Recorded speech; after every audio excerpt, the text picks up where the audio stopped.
देखो समय खराब है और आगे और खराब होने की उम्मीद है। हमको तो कोहराम ही दिखाई पड़ता है, रोने चिल्लाने की आवाज ही हमको सुनाई पड़ रही है। आप समझो तड़पन ही दिखाई पड़ रहा है। अब ये तो होना है, किसी भी तरीके से होना है, कैसे भी होना है, क्योंकि जड़ता है लोगों में, जड़ जीव मान नहीं रहे हैं, सुन भी रहे हैं एक कान से और दूसरे कान से निकाल दे रहे हैं। तो वो तो होना है, होनी तो होकर रहे, टाल सके ना कोई।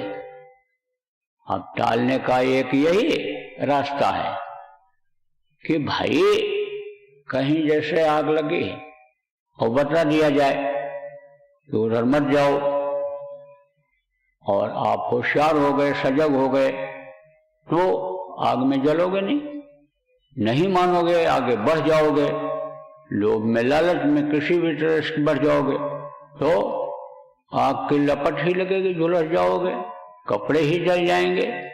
इसलिए कहा जाता है कि भाई यह जो आने वाली लपटें हैं, आने वाला खराब समय है, उसमें बचने के लिए आप अपने को मजबूत कर लो। आप उस मालिक के दयांतर में ले लो कि आप उस दया में सरोबोर रहो। तो कुछ चीजें ऐसी होती हैं कि जैसे समझो बिजली का तार है जिसमें करंट है, लेकिन कुछ में करंट वो नहीं उतरता है, कुछ अलग चीजों में नहीं उतरता है। ऐसे ही आपके ऊपर आंधी आपत्ति का असर न हो, और अगर हो भी तो आपके अंदर बर्दाश्त की शक्ति आ जाए कि जिससे ये शरीर अनियो ही न चला जाए। जो शरीर आपको अनमोल मिला, कोट जन्म जब भटका खाया और तब यह नर्तन दुर्लभ पाया, करोड़ों जन्मों में भटकने के बाद यह मनुष्य शरीर जो आपको मिला, ये आपका बेकार न चला जाए। ऐसे ही खाने पीने और मौज मस्ती में ही ये चला जाए, अकाल मृत्यु में चला जाए। देखो अकाल मृत्यु में समझो कि प्रेत योनि में जाना पड़ता है। अब ये जरूर है कि आप भजन ध्यान सुमिरन कर रहे हो, आपके ऊपर गुरु की दया का इजहार हो गया है, गुरु से आपको प्रेम हो गया है, तो आप मान लो बच जाओगे प्रेत योनि से, तकलीफों से आप बच जाओगे, तो भी आप पार नहीं हो सकते हो। आप तो समझो कि वो निकालेंगे, शून्य में ले जाएंगे, ऊपर वहां डाल देंगे, फिर नीचे उतरना ही पड़ेगा हर हालत में।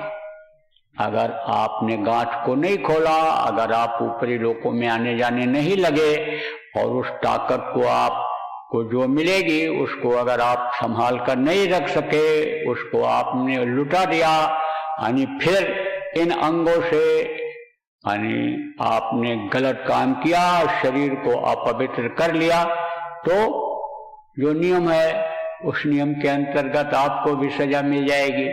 इसलिए प्रेमियों चेतने की जरूरत है, इस वक्त पर मौका है। और नहीं तो जैसा मैंने कहा, बिना न माने जलद जड़ गए 3 दिन बीत। हम भी ये चाहते हैं कि युद्ध न हो। भारत देश के जो इस समय पर कर्णधार हैं, देश को चलाने वाले, देश को संभालने वाले लोग हैं, वो लोग भी नहीं चाहते। उन लोगों के भी समझ में ये आ गया कि मानव जीवन बड़ा अनमोल होता है, मनुष्य शरीर अनमोल होता है, और हिंसा हत्या अच्छी चीज नहीं होती है, इनको बचाया जाए। लेकिन अब अड़ोस पड़ोस के लोग या जिनकी नजर भारत देश पर गलत है, वो खुद ही नहीं मानेंगे, तो होनी तो होकर रहे और टाल सके ना कोई।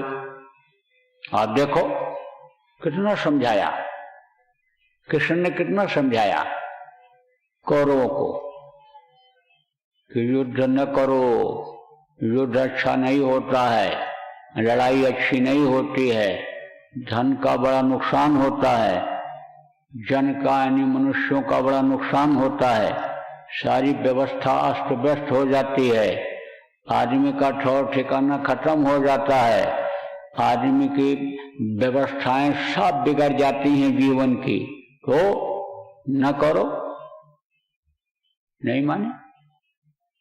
अब आप समझो ये असंभव ही हो गया, युद्ध तो होना ही होना है।